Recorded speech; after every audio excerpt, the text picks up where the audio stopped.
Ambassador Chen floated through the corridors of the space station called Convergence. The metal walls hummed with alien technology that humans barely understood. This was their first real meeting with other intelligent species, and Chen felt the weight of his entire world on his shoulders. The station sat at the edge of human space, built by the Kethmori Confederation. Chen had studied the files about them during his 6-month journey here. 12 different alien species working together for over 1,000 years. They controlled hundreds of star systems, and had technology that made human ships look like toys. Chen's team followed behind him. General Morrison walked with military precision, his uniform crisp despite the long space travel. Dr. Walsh carried her tablet, constantly taking notes about everything she saw. They were the best Earth had to offer, but Chen wondered if it would be enough. The ceilings stretched high above them, and the walls curved in ways that hurt Chen's eyes to look at. 12 different chairs sat around a circular table, each one built for a different alien body. Some were tall and thin, others wide and low. One looked like it was made for something with tentacles. The aliens were already waiting when the humans entered. Chen had seen pictures, but being in the same room was different. The Zephyrians looked like giant praying mantises with golden shells. The Void Swimmers had dark blue skin and moved like they were underwater, even in air. The Thornbacks had spikes all over their bodies and eyes that glowed red. At the center of the group sat Vashti, the Seer of the Kethmori. He looked almost human, except for his silver skin and completely black eyes. Ancient scars covered his hands and face.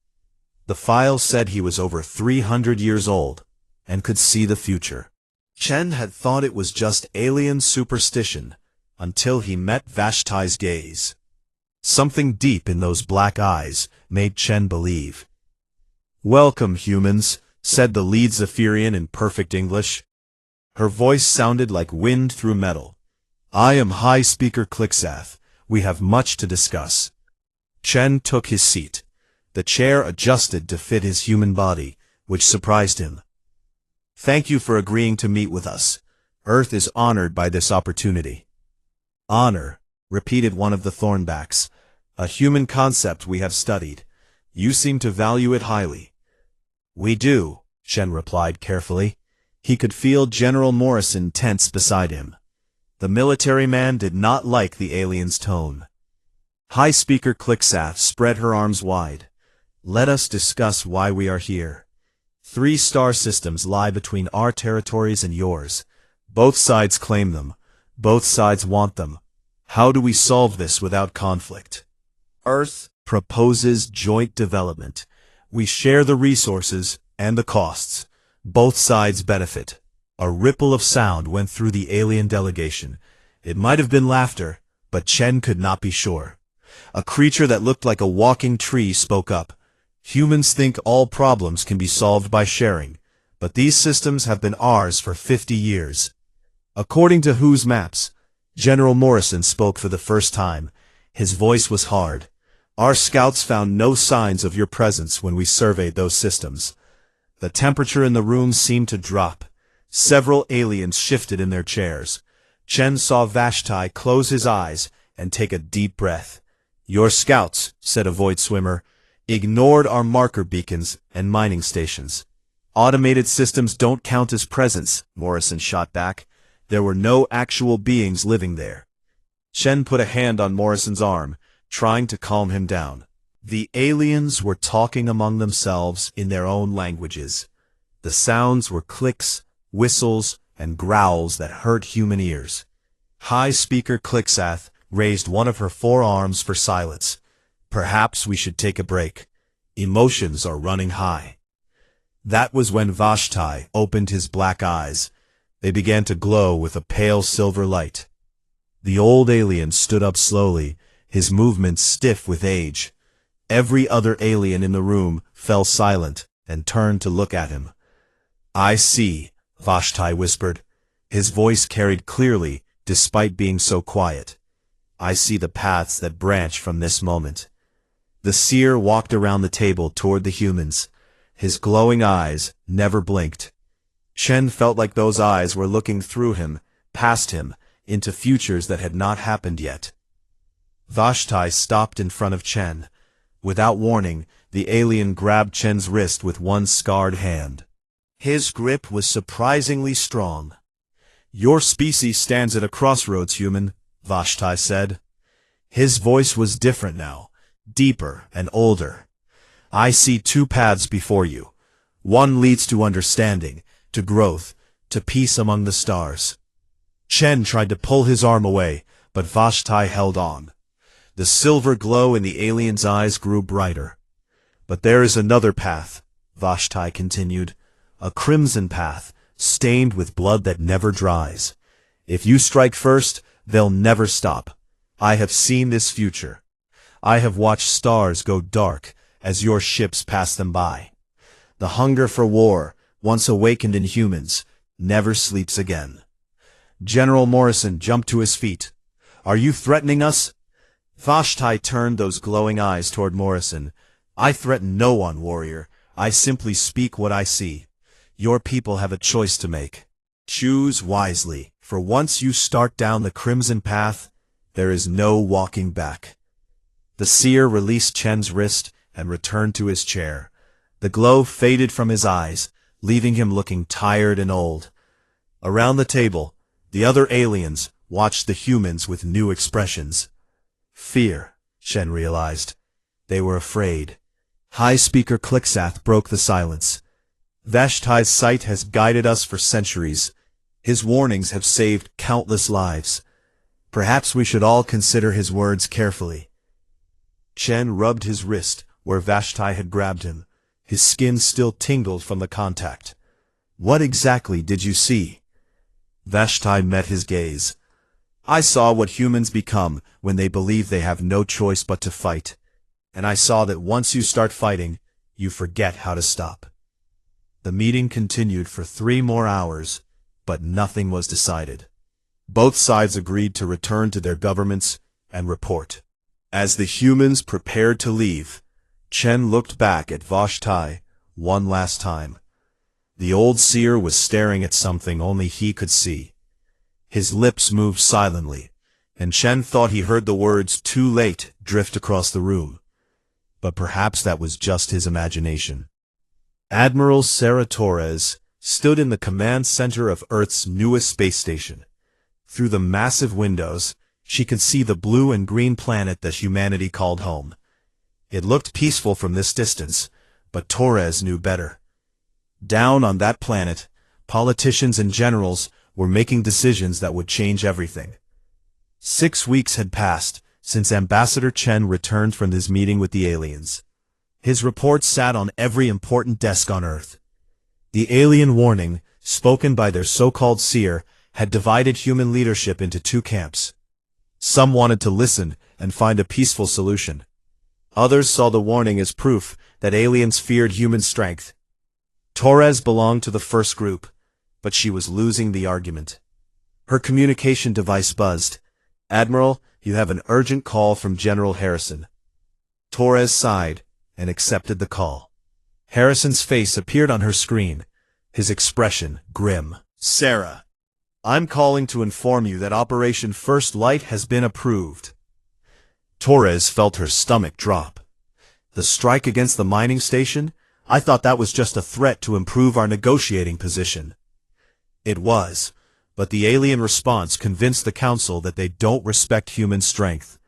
They've moved more ships into the disputed systems. Our intelligence says they're preparing to take all 3 systems by force. Torres pulled up the tactical display on her wall screen. The 3 contested star systems appeared as dots of light connected by shipping lanes. In the Kepler 442 system, the alien mining station orbited a dead planet rich in rare metals. According to the files, 847 aliens lived and worked there. "This is madness, General. The seer's warning was clear. If we attack first, we'll start something we can't control. That old alien was trying to scare us into giving up our rightful claims. The Council has decided that showing weakness now will only encourage them to take more." The strike happens in 6 hours. The connection ended, leaving Torres staring at the tactical display. She had studied every report about the aliens. 12 species working together for 1,000 years. Advanced technology. Hundreds of worlds.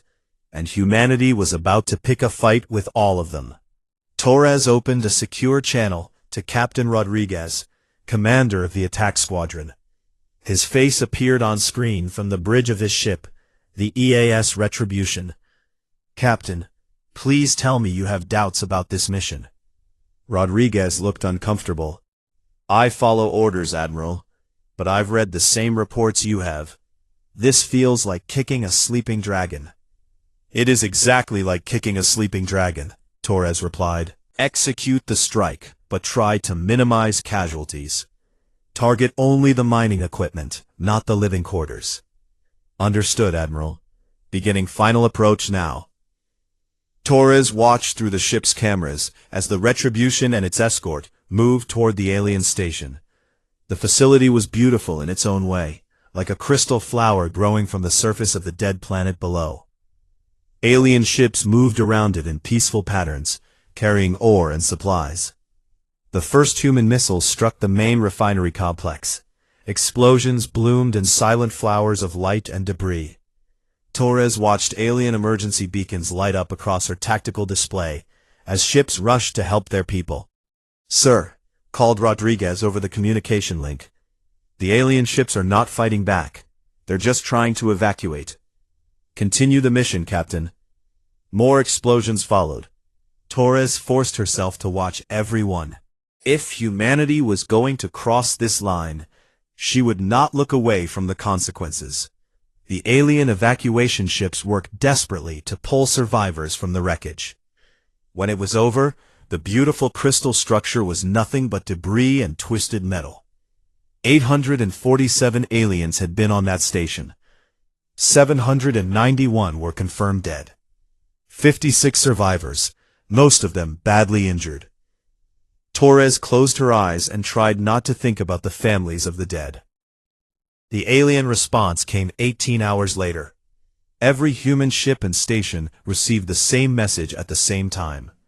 The image showed the 12 species of the Kethmori Confederation standing together.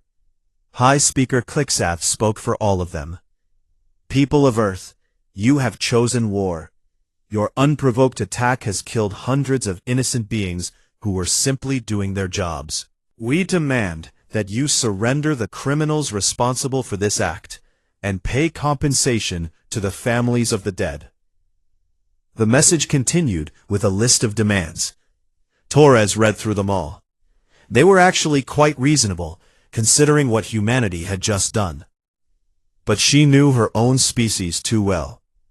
Earth would never agree to hand over the strike team or pay compensation. The politicians who ordered the attack would call it weakness. They would say that giving in to alien demands would make humanity look afraid. The human government's response came 3 days later. President Walsh appeared on every screen and communication device across human space. "My fellow humans, we will not bow to alien threats. The operation in Kepler 442 was a defensive action to protect human interests. We regret the loss of life, but we will not apologize for defending ourselves. Earth stands strong, and we will not be intimidated." Torres watched the speech from her office and felt something cold settle in her stomach. This was exactly what the Seer had warned about. Humanity had struck first, and now they were doubling down instead of seeking peace. The final alien message came 12 hours later. This time, it was just Vashti, the Seer who had warned them. His ancient face filled the screen, and his black eyes held deep sadness. "Ambassador Chen, Admiral Torres, and all humans who sought peace, I speak to you now one final time. You have chosen the crimson path, despite my warning. What comes next is not my doing, but the natural consequence of your choice." The Seer paused, his silver skin seeming to glow in the dim light. "Your leaders believe they have shown strength, but they have shown something else entirely.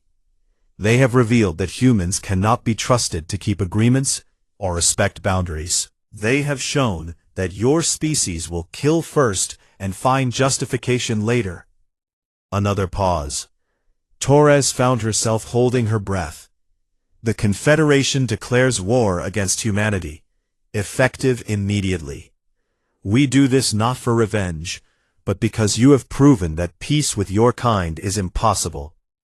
We will not allow a species that strikes without warning to spread among the stars. The message ended with Vashti's final words. It begins now, humans. You have chosen the crimson path, and now you will walk it to its end. I have seen where it leads, and I weep for what you will become. Torres turned off her screen and looked out at Earth below. In the distance she could see the lights of human ships preparing for war. The politicians were already calling it a righteous defense against alien aggression. But Torres remembered the warning. If you strike first, they'll never stop. She was beginning to understand what the Seer meant. The problem was not that the aliens would never stop fighting. The problem was that humans would never stop justifying why they had to fight. The war was about to begin, and humanity had already lost the most important battle. They had lost the ability to see themselves as anything other than the victims in a conflict they had started. Torres watched the warships gather, and wondered if there was any way back from the path her species had chosen. Captain Sarah Torres stood on the bridge of the EAS Defiance and watched her fleet die. Around her, human ships exploded in brilliant flashes of light as alien weapons tore them apart. She had been promoted to captain after Admiral Torres was killed in the first week of the war. Now she commanded what was left of Earth's Third Fleet, and it was not much. The numbers had never been fair. Humanity could field 200 ships on their best day. The Kethmori Confederation had over 3,000 vessels, and their technology was centuries ahead of human engineering. Everyone expected the war to be short. Everyone was right about that part. They were just wrong about who would win quickly. Captain, called her tactical officer, we've lost the Endurance and the Stalwart. That leaves us with 12 ships against their 47. Torres nodded grimly. This was the third major battle humanity had lost in 6 weeks. By all military logic, Earth should have surrendered by now. Their fleets were shattered, their colonies were under attack, and their enemy had barely lost 50 ships total. But humanity was not surrendering. Instead, they were doing something that confused and worried their enemies. They were learning. Captain, said her communications officer, we're receiving new tactical data from the Prometheus incident. Torres pulled up the report on her personal screen. 3 days ago, the human ship Prometheus had been captured by alien forces near Alpha Centauri. Standard military doctrine said the crew should have destroyed their ship, rather than let it fall into enemy hands. Instead, Captain Park had done something different. He had let the aliens board his ship, while he and his crew hid in specially prepared compartments. For 6 hours, they watched and recorded everything the aliens did. How they moved, how they communicated, how their equipment worked. When the aliens finally found them, Park transmitted all the data to Earth before activating the ship's self-destruct. The recording showed something important. The Zephyrian boarding teams followed strict patterns. They cleared each section of a ship in the same order every time. They used the same hand signals, the same tactics, the same equipment checks. It's like they're following a manual, Torres muttered as she studied the data. Her tactical officer, Lieutenant Chen, leaned over to look. They probably are, Captain. If they've been working together for 1,000 years, they've probably turned warfare into a science. Standard procedures for everything. Torres felt something click in her mind. Lieutenant, what do humans do when someone follows the same pattern over and over? Chen grinned. We figure out how to break it. The aliens were treating this war like all their previous conflicts. They followed established rules of warfare. They gave warnings before attacking civilian targets. They accepted surrenders and treated prisoners well. They fought to achieve specific political goals, not to destroy their enemies completely. Humans, Torres was beginning to realize, fought very differently. Over the next month, she watched her species adapt in ways that shocked their enemies. Human ships stopped fighting like traditional warships and started fighting like guerrillas. They would attack alien supply lines, then disappear into asteroid fields. They would pretend to retreat, then ambush alien ships that followed them. Most disturbing of all, humans started treating every loss as a learning opportunity rather than a defeat. When the aliens destroyed the human colony on Kepler 438b, killing 15,000 civilians, the human response was not grief or despair. It was analysis. Military engineers studied the weapon signatures to understand how alien planet killers worked. Scientists examined the radiation patterns to figure out how to defend against similar attacks. Within 2 weeks, humans had developed new shield frequencies that reduced the effectiveness of alien bombardment weapons by 30%. Torres watched reports from across the war zone and saw a pattern emerging. Every time aliens used a new tactic, humans found a counter within days. Every time aliens thought they had won a decisive victory, they discovered that humans had used the battle to gather intelligence. The alien commanders started to notice too. Torres intercepted communications between Confederation fleets that showed growing frustration. "The humans do not fight properly," complained one Zephyrian admiral. "They ignore standard rules of engagement. They attack medical ships. They use civilian vessels as weapons. When do they surrender?" Torres found herself reading those complaints with a cold smile. The aliens were starting to understand what they were facing. Humans did not have better technology or superior numbers. What they had was something the aliens had never encountered before. A species that treated war not as a limited political tool, but as an unlimited learning experience. When aliens captured human prisoners, those prisoners memorized everything about alien prison ships and security procedures.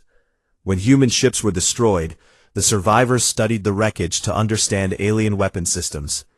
When human colonies were attacked, the inhabitants hid recording devices to document alien tactics. Every human defeat became a lesson. Every human death became data. Torres saw this transformation in her own crew. 6 months ago, they had been regular Navy personnel, following standard procedures. Now they were something else entirely. They anticipated alien moves, exploited alien weaknesses, and fought with a creativity that seemed to unnerve their enemies. During the Battle of Wolf 359, Torres watched her communications officer hack into an alien command ship using techniques learned from captured equipment. Her engineering team had modified their weapons using alien technology salvaged from previous battles. Her tactical officer was predicting alien movements with an accuracy that bordered on psychic. "Captain," said Lieutenant Chen during a brief break between attacks, "I've been thinking about something. The aliens seem confused by how we fight." "How so?" "They keep trying to negotiate. Even when they're winning, they send envoys asking for surrender terms. It's like they can't understand why we don't give up." Torres thought about this. In 6 months of war, humanity had lost 60% of its military fleet. 12 colonies had been destroyed or captured. Earth itself was under blockade.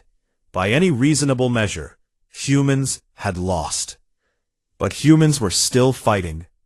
More than that, they were getting better at fighting every day. "Lieutenant, what do you think our ancestors would have done if aliens had attacked Earth during World War II?" Chen considered this.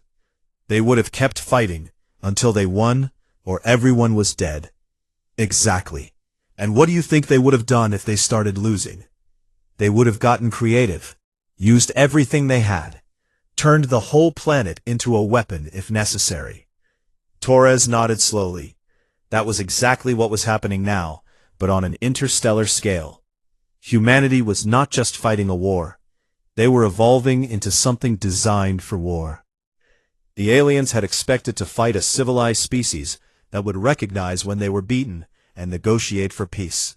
Instead, they had awakened something that viewed every setback as motivation to become more dangerous. Torres looked at her tactical display and saw the alien fleet retreating. Again. This was the fourth time in 2 weeks that Confederation forces had withdrawn from winning positions because human tactics had become too unpredictable to counter. The aliens were starting to realize that they were not fighting a war anymore. They were fighting a learning algorithm that happened to be made of flesh and blood, and really, really good at holding grudges. And humans were just getting started. Admiral Sarah Torres stared at the message on her screen and felt something cold crawl up her spine. She had been promoted again after Captain Morrison died in the siege of Vega Prime. Now she commanded the entire human defense fleet, and the message she was reading changed everything. "Admiral," said her aide, Commander Williams, "High Speaker Clicksath is requesting an immediate response to their surrender offer." Torres read the alien message again. After 18 months of war, the Kethmori Confederation was offering complete surrender. They would withdraw from all disputed systems, pay reparations for human losses, and establish a neutral zone between human and alien space. They were offering humanity everything they had originally claimed to want. But Torres knew the answer before she even called the Earth Council. "Patch me through to President Walsh," she ordered. The president's face appeared on screen. The man looked older than his 50 years, with deep lines around his eyes and gray in his hair that had not been there when the war started. Behind him, Torres could see maps of alien space marked with red arrows showing human advance routes. "Admiral Torres, I assume you've seen the alien surrender offer." "Yes, sir. It's quite generous. They're giving us everything we originally demanded." Walsh's expression hardened. "They're giving us what we demanded 18 months ago, before they killed 30,000 humans, before they bombed New Shanghai, before they declared us unfit to live among civilized species." Torres had heard this argument before. Every time the aliens tried to negotiate, human leadership raised the price. What had started as a dispute over 3 star systems had become something much larger. "Sir, with respect, continuing this war will cost us more lives than—" "Admiral," Walsh interrupted, "let me ask you something. Do you trust them?" Torres paused. Trust was a complicated word when it came to the aliens.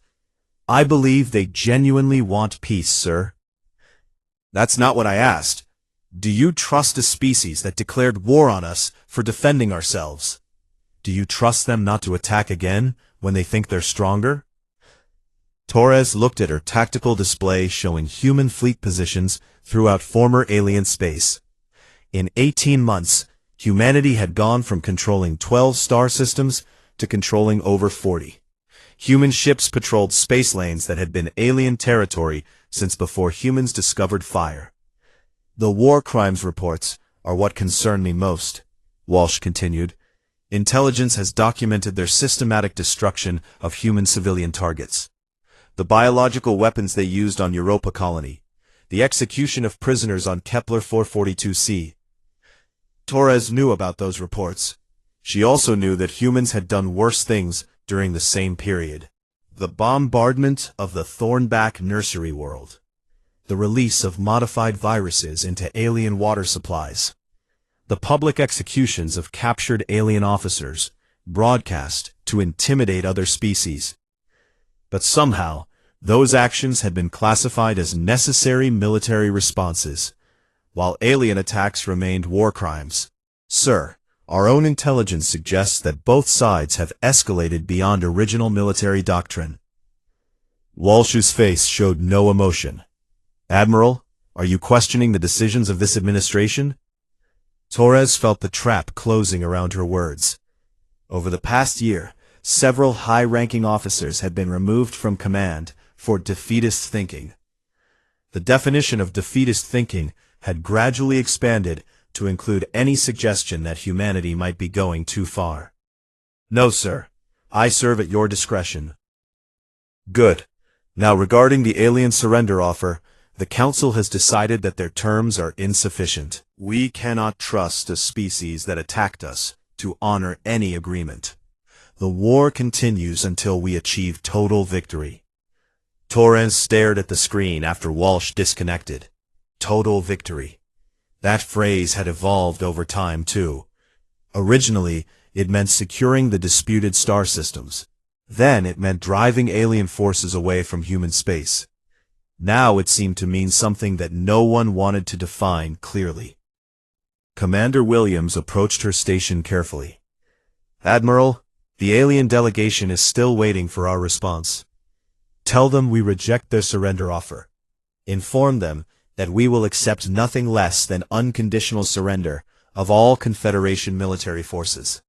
Williams hesitated. Ma'am, their military forces include the home defense fleets of 12 different species. They're not going to abandon their homeworlds. Torres looked at her aide with tired eyes. Williams was young, maybe 28 years old. She had joined the fleet to explore the galaxy and make contact with alien civilizations. Instead, she had spent her entire career learning how to kill them more efficiently. Commander, what do you know about the Carthaginian Wars? Ancient Earth history, Admiral. Rome fought Carthage for control of the Mediterranean. The first war ended in a negotiated peace. Rome won territory and reparations, just like the aliens are offering us now. What happened next? Williams thought for a moment. The Second War started when Carthage tried to expand into Spain. Rome decided that Carthage was an existential threat. And the Third War? Rome destroyed Carthage completely, killed the population, salted the earth, erased the city from existence. Torres nodded slowly.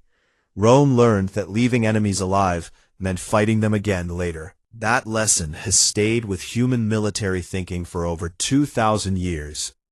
Williams looked uncomfortable. Are we really planning to destroy 12 entire species? Torres turned back to her displays showing human fleet positions. In the past 6 months, 3 alien species had gone extinct. Not through planned genocide, but through what military reports called collateral damage during pacification operations. The void swimmers had been eliminated when humans triggered the collapse of their underwater cities on their home world. The crystalline resonators had died out when human sonic weapons shattered their silicon-based biology. The tree-like shapers had been wiped out by human deforestation programs on their forest worlds. Each extinction had been explained as an accident, a necessary military action, or an unintended consequence of legitimate warfare. But the pattern was becoming clear. Commander, do you remember what our war goals were when this started? Control of the 3 disputed systems, Admiral. And what are our goals now? Williams consulted her orders tablet. Elimination of potential alien threats to human expansion. Establishment of human hegemony throughout local galactic space. Prevention of future alien aggression through decisive action. Torres smiled, but there was no humor in it. Notice how those goals can never be fully achieved as long as aliens exist? Williams stared at her. Admiral, are you saying we're committing genocide? I'm saying we're doing what humans do, Commander. We're solving the problem permanently. Torres thought about a conversation she had overheard in the officers' mess the previous week. 2 young pilots discussing the war's end. One had said that humans would need to expand into alien space to prevent future conflicts. The other had suggested that alien species could never be trusted because they thought differently than humans. Neither pilot had questioned their assumptions. To them, the solution was obvious. Remove the aliens. Torres opened a channel to the alien delegation waiting for humanity's response. This is Admiral Torres of the Human Defense Fleet. Your surrender offer has been reviewed and rejected. We will accept only unconditional surrender of all military forces, followed by supervised relocation of all alien populations to designated reservation systems. The alien response came back immediately. Admiral Torres, those terms are impossible to accept. You are asking us to abandon our homeworlds. Then you have chosen to continue fighting. Admiral Torres, out. Torres closed the channel and looked out at the stars. Somewhere out there, human fleets were preparing for operations that would reduce 3 more alien worlds to radioactive ash. The war had changed humanity into something that scared her. They had become so good at fighting that they had forgotten how to stop. Every victory proved that more victory was possible. Every enemy defeat proved that enemies could be defeated permanently. The aliens had been right to fear the Crimson Path. The problem was that by the time humans started walking it, warnings no longer mattered. The war would continue until there was nothing left to fight. Empress Sarah Torres stood in the ruins of the Kethmori homeworld and watched her soldiers plant the human flag where an ancient alien city had stood for 3,000 years. The war was over. After 2.5 years of fighting, the Kethmori Confederation was no more. She was not Admiral Torres anymore. The Earth Council had created the title of Empress 6 months ago, when it became clear that humanity now controlled over 200 star systems. Someone had to govern the new Terran Dominion, and Torres had won that honor through victory. Around her, the cleanup crews worked to clear the last pieces of alien architecture from the planetary surface. The Kethmori buildings had been beautiful once, with flowing curves and surfaces that seemed to grow from the ground like plants. Now they were just broken stone and twisted metal. "Your Majesty," said General Chen, approaching with a tablet in his hands. Torres still felt strange when people called her that, but she was getting used to it. The final casualty reports from the campaign. Torres took the tablet and read through the numbers. 7 alien species completely extinct. 3 more reduced to small populations living on reservation worlds under human supervision. 2 species had fled to other galaxies and were no longer a concern. Human losses were much smaller. 40,000 military deaths, maybe 60,000 civilian casualties from alien retaliation attacks. It was a good ratio, strategically speaking. "Any word from our scouts in the Andromeda Galaxy?" Torres asked. Long-range sensors have detected several potentially hostile alien civilizations. The exploration fleet is requesting permission to begin reconnaissance operations. Torres nodded. Humanity had learned important lessons from the Kethmori War. The next time they encountered aliens, they would be better prepared. Strike first, strike hard, and never give enemies time to organize resistance. "Your Majesty," called Colonel Martinez from across the rubble field, "we've found something you need to see." Torres followed Martinez through the ruins to what had once been the center of the Kethmori capital city. Her soldiers had cleared away most of the debris, revealing a chamber carved from black stone. Strange symbols covered the walls, and in the center stood a pillar of the same black material. "It appears to be some kind of recording device," Martinez explained. "Our technicians managed to activate it. The message is in perfect English." Torres felt a chill run down her spine. Only one alien had ever spoken perfect English in her experience. "Play it." The pillar began to glow with a familiar silver light. Then Vashti's face appeared above it, looking exactly as he had during that first meeting over 3 years ago. But his black eyes held a sadness that had not been there before. "If you are hearing this message, then my people are gone, and yours have claimed our worlds. I recorded this final prophecy, knowing that humans would find it eventually. You are very thorough in your conquests." Torres found herself stepping closer to the hologram. Vashti's voice was the same as she remembered, but older somehow, more tired. "I want to speak to those among you who still remember the warning I gave. Ambassador Chen, if you live. Admiral Torres, who became Empress.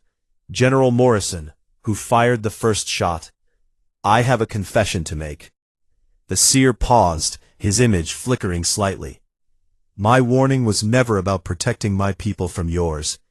We of the Confederation have survived for 1,000 years by knowing when to fight and when to retreat.